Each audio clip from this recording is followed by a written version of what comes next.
I'm pleased to bring in our panel now, former State Department Special Advisor on Iran, Gabriel Noronha, who's the president of Polaris National Security, joining us today.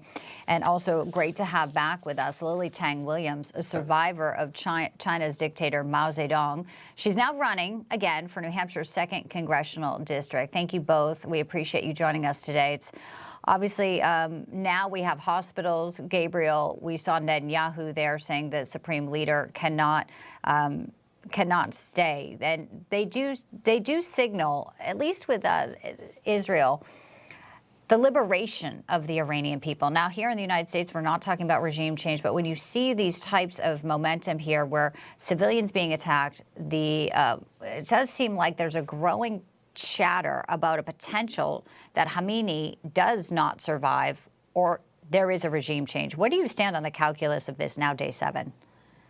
Yeah, I'd put Khamenei's success of survival rate at probably 40% that he survives this war.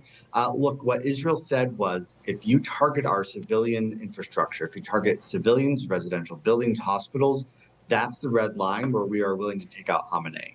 And so it appears that Iran has crossed that red line by striking the Raqqa hospital. And so it's only the United States holding Israel back at this point. What I would say is, it might actually be more useful if Israel is trying to crater the Iranian government to do that strike at the tail end of these operations.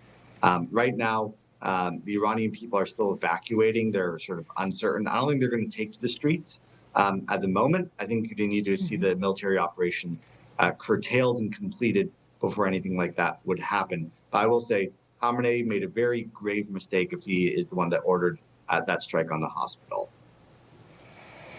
All right. Well, that is the percentage you're putting out on his life. We'll see. We'll also, of course, see what President Trump does, and potentially it could be today.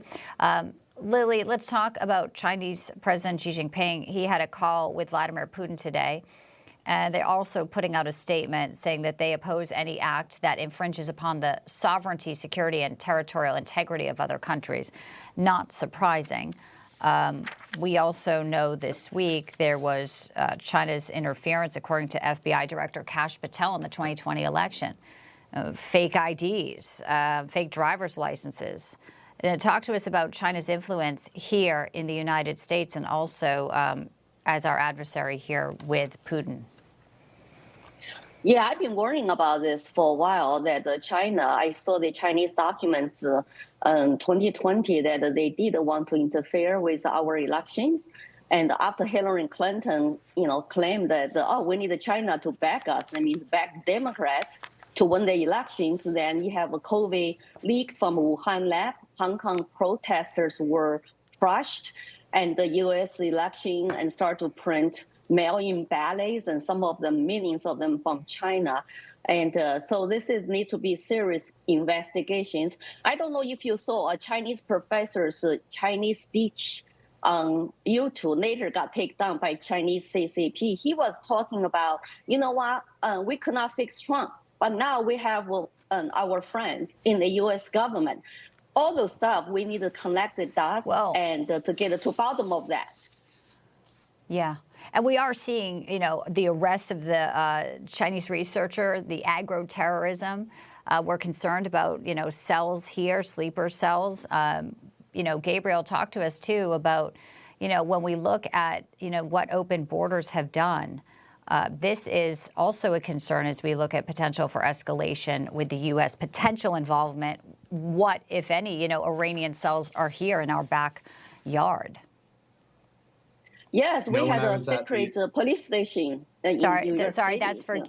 Yeah, sorry, I want to kick that to Gabriel, and then we have another topic for you, Lily. Sorry about that. Yeah, go ahead, Gabriel. Oh, it's okay. When I was at university, there was a group of Chinese scholars which was reporting directly to the CCP. So you're absolutely right. There is command and control there. On the Iranian side, there are a number of what they call Islamic education centers. There's a huge one in Houston. There's a large one in Potomac, Maryland, that are funded and have been linked directly to the Iranian regime.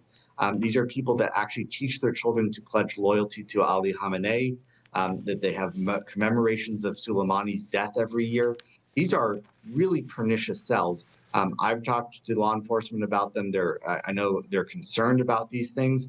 I don't think the public is aware that, again, there are major centers in the United States operating out in the open that are talking about how we can protect the Iranian regime from the United States, All right. which is the exact opposite I want of to what give Lily. Yeah, no, I want to give Lily the final word because it's not just universities, as you were saying, secret police stations that were uncovered buying farmland. And you're in New Hampshire, you're running. I know this is a focus of your campaign as well. And there's some serious concerns about China's influence. Yes, besides, Lily. 19 military bases were, have Chinese bought farmland surrounding them.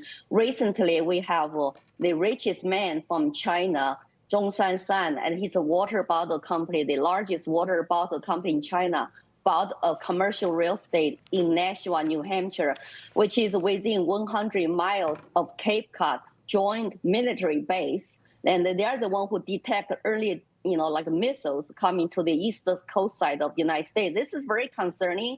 Water supply is also like a food supply is related to national security.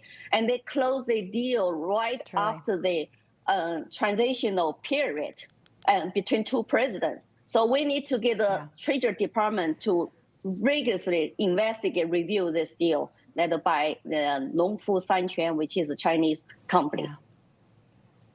Water plants, power plants, soft targets. We've been tracking that as well. Lily Tang Williams, Gabriel Nerona, appreciate you both. Thanks for being with us today.